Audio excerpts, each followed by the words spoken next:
आपल्यासोबत राजेश टोपे आहेत. काय सांगणार? आज 2 दिवसापूर्वी राज्याचा अर्थसंकल्प सादर झालाय. सामान्य लोकांच्या ज्या काही गोष्टी आहेत त्यांची पूर्तता सरकारकडून करण्यात आली का? शेतकऱ्यांचे प्रश्न होते त्यांची पूर्तता झाली का? काय वाटते आपल्याला? हे बघा, मी विरोधी पक्षांच्या वतीनं 293चा जो प्रस्ताव आलेला आहे त्यामध्ये विरोधी पक्षाच्या वतीने हे सगळं सांगण्यात आलेलं आहे की बाबा आज लोकांना अनुदान जे मागच्या वर्षी त्याच्या मागच्या वर्षीचं जे अतिवृष्टीचं अनुदान आहे ते अद्याप मिळालं नाही. 22-23चं अनुदान अद्याप मिळालं नाही. काही शेकडो कोटी अजून अनुदान राहिलेलं आहे. या वर्षीचं सुद्धा जे दुष्काळ आणि अतिवृष्टीचे जे गावं जाहीर केले, तालुके जाहीर केले, त्याचेही अनुदान अद्याप कुठेही सुरुवात पण नाहीये. त्यामुळं अनुदान अजून बाकी आहे. विम्याला तर फक्त नफेखोरी करण्याचंच काम कंपन्यांच्यासाठी सरकार करतंय, त्यामुळे विमा पण मिळत नाहीये. एकंदर तुम्ही जर बघितलं तर सगळ्याच म्हणजे शेतीमालाला भावाचा विषय आहे, तोही कोणी लक्ष देत नाही. कशा पद्धतीनं डिमांड सप्लाय मॅच करून शेतकरी पिकवणाऱ्यालाही काळजी घेतली पाहिजे आणि खाणाऱ्याची पण काळजी घेतली पाहिजे. जनता खाणारी असते, शेतकरी पिकवणारा असतो. दोन्हीची काळजी घेऊन बॅलन्स करण्याचा रेट हा सरकारने ठेवायचा असतो आणि फक्त खाणाऱ्याचीच काळजी घेण्याचं काम सध्याचं सरकार करतंय असं माझं मत आहे. त्याचं कारण असं आहे की बऱ्याच गोष्टी आता बघा, दुधाच्या बाबतीत भुकटी 15,000 टन आयात केली, साधारण भाव पडणारच. इकडं 5 रुपये तुम्ही किलोला, 5 रुपये लिटरला तुम्ही अनुदान देताय, तिकडं भाव पाडताय. हे एकंदर गणित मला असं वाटतं की शेतकऱ्यांच्या दृष्टिकोनातून चुकतंय. म्हणून काल मी माझ्या भाषणात सुद्धा सांगितलं की खऱ्या अर्थाने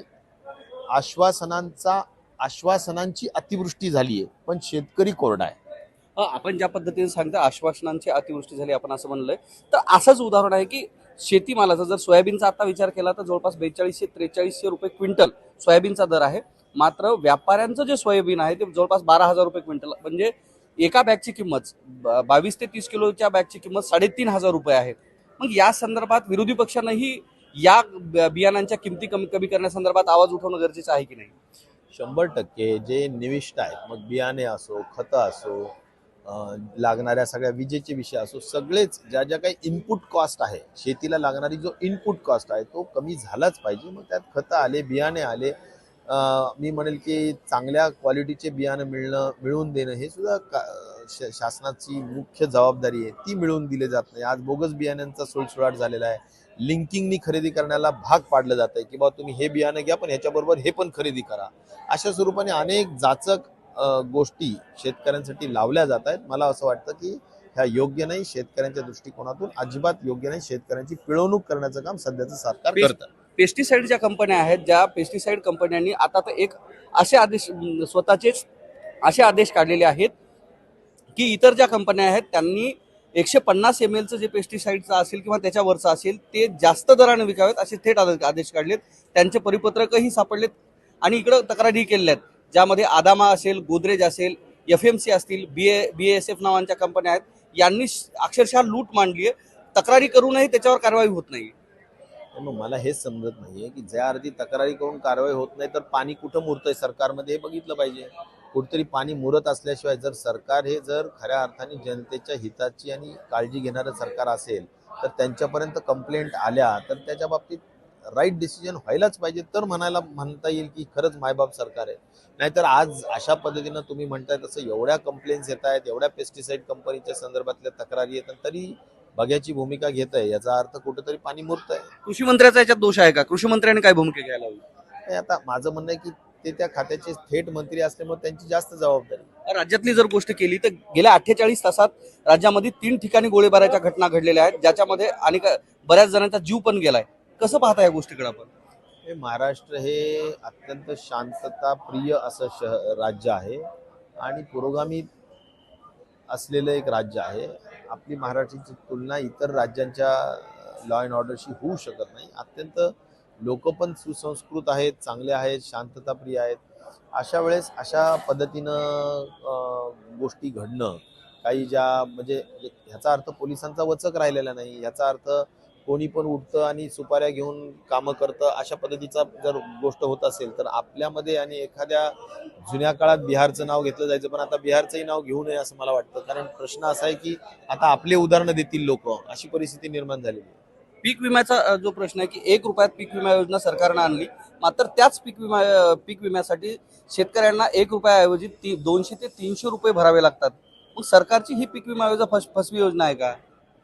नाही, पीक विमा योजना 1 रुपये आणली ते जाऊ दे. माझं म्हणणं काय की एखाद्या शेतकऱ्याने 1 रुपया भरणं काय आणि सरकारने पैसे भरणं काय. सरकारच्या तिजोरीत पैसे कोणाकडून आहेत? तुमचे पण आहेत, माझे पण आहेत.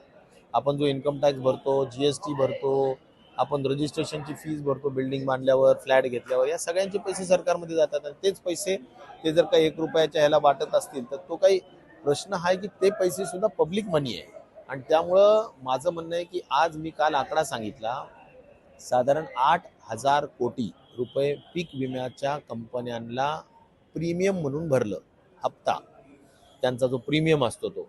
आणि त्याच्या अगेन्स्ट पीक विमा कंपनीनी दोन्ही वर्षात दुष्काळ आणि अतिवृष्टीसारखे महत्त्वाचे दोन्ही वर्ष असताना सुद्धा, या वर्षीचा दुष्काळ अतिवृष्टी आहे, मागच्या वर्षी सुद्धा होता, असं असताना सुद्धा साधारणपणे जो परतावा दिलाय, म्हणजे जो 8,000 कोटी त्यांनी घेतले, वापस किती दिले? तर त्यांनी फक्त 3200 कोटी रुपये वापस दिले.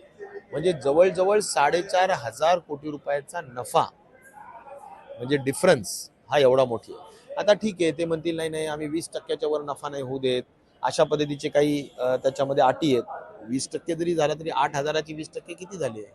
8 दुने 16, 1,600 कोटी रुपयाचा नफा होणं, आणि ते पण लोकांना काही न मिळतं. आज मी तुम्हाला जबाबदारीने सांगतो की खरोखर या कंपन्यांचे कुठल्याच तालुक्यात ऑफिस नाहीत.